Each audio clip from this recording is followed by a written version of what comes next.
Chapter 1. 3 years later. I still can't believe it's been 3 years since I set foot on English soil, Marion remarked to the captain as he helped her off the ship's gangplank and onto the soil in question. She grimaced as her feet promptly sank into the mud, though it appears little has changed. The captain laughed appreciatively, and Marion shot him an impish grin before turning to take in the small, quaint fishing village settled on the shores of the English Channel where they had anchored moments before. Mud or no, she was thrilled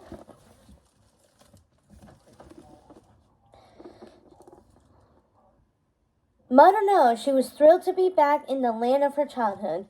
3 years was a long time to be away, but after her uncle, then Robin, had left to fight in the war, she'd found herself alone and restless, wanting a new challenge.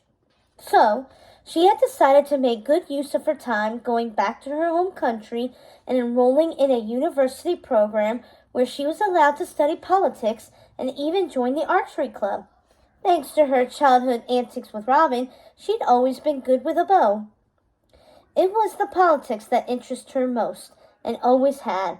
Back when she was a young fox, she would often hide under the large wooden table in the king's council room and listen in on the council's members' talks. Until, of course, she was invariably caught when she couldn't resist blurting out her opinions on the topic at hand from her secret spot. Okay. Even then, however, her uncle usually allowed her to stay, amused by her mischievous young niece's gumption. And he would insist everyone at the table take her words seriously. After all, she is a citizen of England, he declared. Here, everyone's opinions matter. That was why, when she had gotten the letter from King Richard the month before, informing her that the war was over and he was coming home, and hoped she would join him on his council, officially this time, she'd booked passage on a ship immediately. As much as she'd loved her time in Paris, she'd missed England. In truth, she missed someone else even more. For if King Richard was coming home, she'd realize that meant Robin would be too. 3 years earlier, she'd made him a promise that she'd wait for him, and she wasn't about to break it for anything, even if the thought of seeing him again was both thrilling and terrifying at the same time. Her eyes lifted to the horizon. What if he had changed? War could do that to someone, she knew. When she saw him again, would he still be her Robin, her best friend? And perhaps something more? She shook herself. There she went again. She needed to pull herself together. She was a member of the King's Council now, after all. Not just some silly child with a crush, which meant she needed to find her carriage and get herself to the castle to meet her uncle as she planned. And maybe, if she was lucky, she could take a hot bath and a long nap. Traveling by ship was always exhausting and never failed to upset her stomach. She thanked the captain, then started towards town, this time picking her steps more carefully to avoid any more mud. As she grew closer, she spotted the carriage that the castle had sent for her sitting on the side of the road, the lion crest of King Richard's noble house emblazoned on its side. Her heart pounded excitedly. Who had they sent to pick her up? Could it even be her uncle himself, wanting to surprise her? But no, it was not the king who leapt from the carriage. Instead, it was a large wolf with shaggy gray fur and a brown tunic over a shirt with puffy purple sleeves. When his eyes fell on Marion, he grinned widely, revealing shiny white fangs. Ah, there she is, he declared. Welcome to England, milady. It is lovely to see you again. Marion cocked her head, puzzled at his familiarity. Did she know this wolf? He certainly seemed to know her, and she supposed he did look vaguely familiar, but for the life of her, she couldn't quite place him. Hello, she said, not wanting to be rude. It's good to see you again, too, sir. The wolf's eyes narrowed. You don't remember me, do you? he asked, sounding a little hurt. Then he smiled again, though this time it appeared to be a bit more forced. But then, why would you? He added with a harsh laugh. You were a noble lady back then, and I was merely the son of the castle groomsman. But we did play together from time to time, so I thought maybe... His voice trailed off.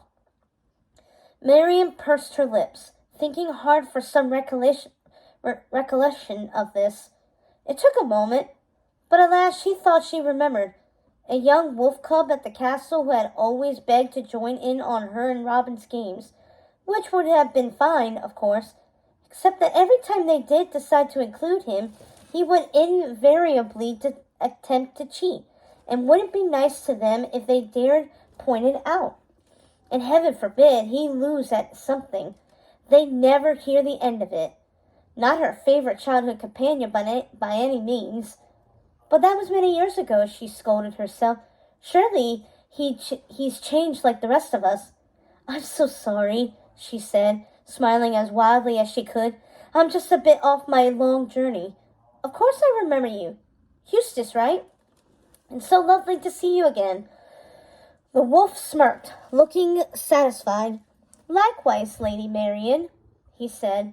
Though, actually these days I go by Sheriff of Nottingham. Marian watched as he patted his chest proudly. It was then that she noticed the shiny badge attached to his tunic, assumedly indicating his official position.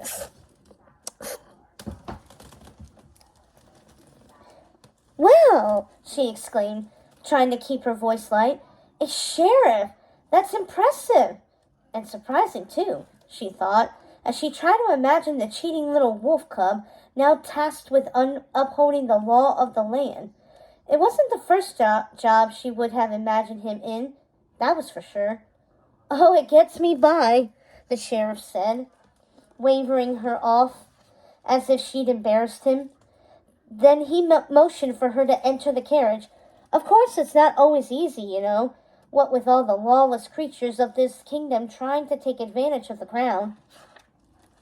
Marian frowned. What do you mean? She asked as she sat down in the carriage. The sheriff rolled his yellow eyes as he took his seat across from her.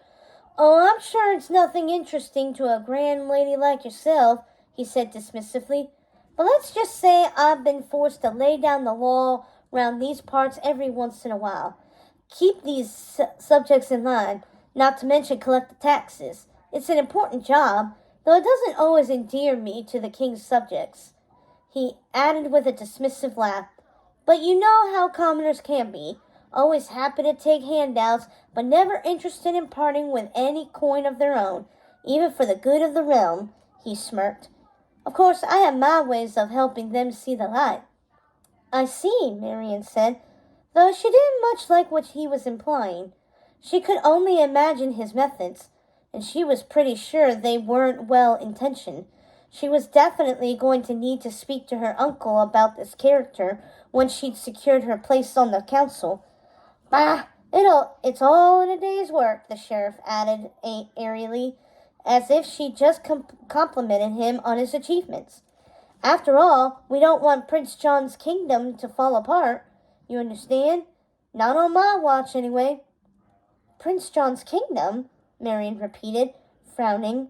You mean King Richard's, of course. I mean, now that he's back and all, he added hastily. The wolf raised his bushy eyebrows. He looked both shocked and perhaps a bit pleased, as if he delighted in knowing something she did not. Marian felt a small chill run down her spine. Oh, my lady, he exclaimed, slapping his paw to his forehead. Do not tell me you have not heard the news. I was sure someone would have informed you by now. He shook his head. Well, this is embarrassing. Inform me of what? Marian asked, her heartbeat growing faster by the moment. Had something happened to her uncle? Something bad? Alarm rose inside of her. I thought the war was over, that everyone had returned to England. The sheriff gave her an apologetic look. The war is over, but I'm afraid our good King Richard did not return to the castle with his knights. They say there was an attack on the journey home, on English soil no less. The men were unprepared. Marian stared at him, trying to comprehend what he was saying. She was suddenly glad she was sitting down, because she was pretty sure her legs would not have held her weight. In the meantime, the sheriff barreled on.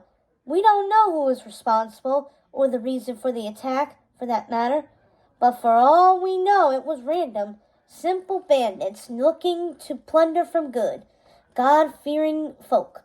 Between you and me, these kinds of ruffians usually act first and ask questions later. He rolled his eyes as if disgusted by the so-called ruffian's lack of courtly manners whilst out in the woods thieving. Marian tried to swallow past the huge lump that had formed in her throat. But the king's going to be all right, isn't he? She asked, her voice croaking on the words. He was injured, and he's recovering. And Prince John is just filling in until he's back? But even as she asked it, she could see the truth in the sheriff's eyes. He pulled his hat off his head and placed it over his heart. I'm so sorry, my lady, he said solemnly, but I'm afraid your uncle is now spending his days with the angels, and Prince John will be officially crowned as his successor once he is finished with his time of mourning. Marian sank back into her seat, feeling like she was going to throw up. Her uncle was dead? Killed by common bandits in the woods? She couldn't believe it. It seemed so inglorious somehow, to survive years at war only to be killed on your way home. Oh, Uncle, she thought, you didn't deserve this. She closed her eyes, her grief threatening to consume her. Richard had been so good, so kind to her, a father in every sense of the word. She had been looking forward to seeing him again, showing him how grown she was now, how ready she was to help him run his kingdom. Her homecoming was supposed to have been a dream come true, but it was feeling more like a nightmare.